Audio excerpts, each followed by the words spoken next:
Hey, it's Brandon here, back again at the Barry's Chevrolet Car Show. Still having a wonderful time out here. Weather is great. A little warm, but, you know, if you happen to have a cattle fan nearby, that's okay. It's nice and cool outside. Or just some shade. If you got some shade, that's fine too. So up today, we're talking about this truck here.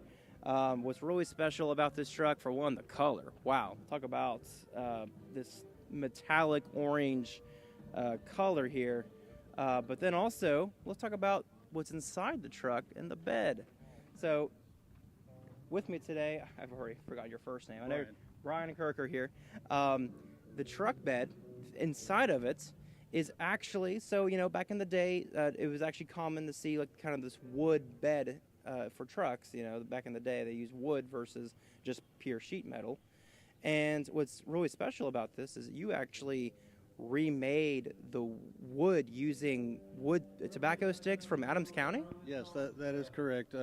We took tobacco sticks off the family farm, the Crawford family farm, and I made those into boards just to make it something special in this truck, and they turned out pretty good. It took around 27 tobacco sticks for each board before I cut them down to the right size on that. But, wow. but that was a long process, but it's well worth it. And you know, coming off the family farm, it really means something to us. Right, and you have them so polished and lacquered up, it almost kind of reminds me of a bowling bowling alley lane, doesn't it? Yeah, well, we want it to be just as shiny as the rest of the truck. Sure, so sure. we clear coated them with automotive clear, and that's what brings the shine out in them on that. Do you have to polish them just like you normally would the car body and stuff?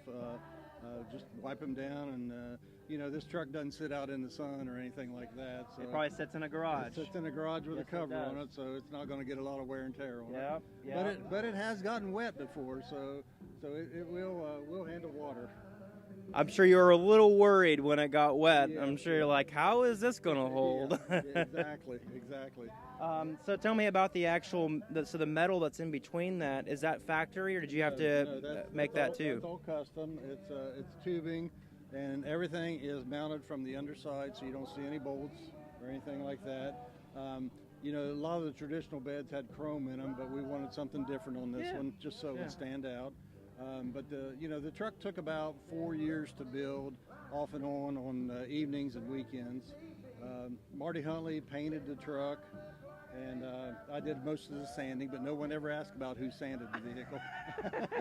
No one cares about the prep work. They just want to know who did the finish work. Right. The truck sits on an S10 frame, Really? and it's bagged, and it has an LS engine in it. And so you actually took one from a truck engine or like a car engine, like a. This is the frame is off an S10 truck. Yeah. And then the engine's out of a Silverado. Okay. So it's a truck engine yeah, still. Truck engine. We redid that, and Let's take a look at it over here. The electronic transmission with it.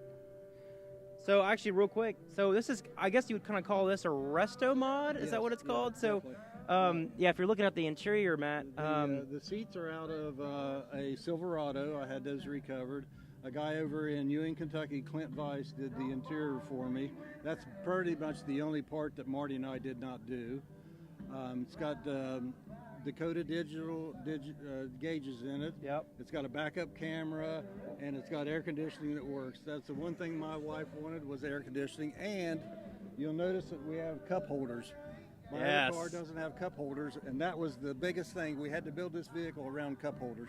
It was definitely wife in mind when making this truck. That's I think it's probably where resto mods came from. Was that if you're gonna dump a bunch of money in this truck, I want to drive in it too. Yes, yeah. But it's got an LS engine in it, and we always wanted something where you just turn the key and it starts and it takes off. It didn't, you don't have to mess with it. Nothing carbureted, No, just straight fuel injected.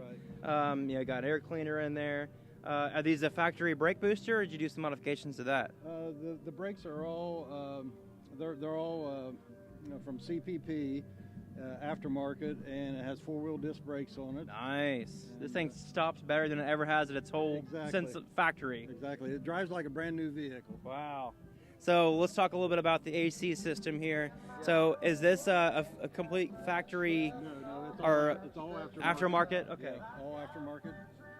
Pretty much anything you see there is aftermarket. So how did you get the belt routing? Did you have to buy a custom sized belt, or is this like a kit? How does that work? It's a kit that came on there, and they tell you what size belt and everything that you need. And then we made an indentation back into the inner fender so that you would have room for the air conditioning unit. That's true. You do not have a whole lot of clearance there. Right. There's not a lot of room underneath the hood for these V8s and stuff in there, but you made it work though. We made her fit. And it looks pretty well factory. I mean, just as a layman, you wouldn't know. Right. And the paint is a mandarin orange candy over a tinted silver base, and probably between the base and the clear, we probably have anywhere from 7 to 9 coats of Wow. So it's pretty well done on the paint side of it. I love the oversized step board. What do you call them? Running boards there. Yeah. Is that factory, or is that something you guys added? Those are factory running boards. Okay. And true dual exhaust? True dual exhaust. Yeah. We ran them out into the running boards just for something a little different on it. Yeah, it's really cool. All right, well, I appreciate you showing off this beauty here. Yeah, it's really well done. Thank you. You don't see many of this era model trucks really done up the way this is done. I really like resto mod kind of trucks, or cars, whatever. It's one thing keeping factory period, but Yes. you don't want to drive it. Right. Why would you don't even want to drive it when it's a clunky Right. truck from the 50s, Right. still, You can get out on the highway and run 60 to 70 miles an hour. And Does it have cruise control, or is No, it does not have cruise Okay. control, but that's the next upgrade that's the then? next upgrade. Yes, absolutely, absolutely. Awesome. All right, well, thank you so much, All right, man. thank you. All right, keep it tuned. We got much more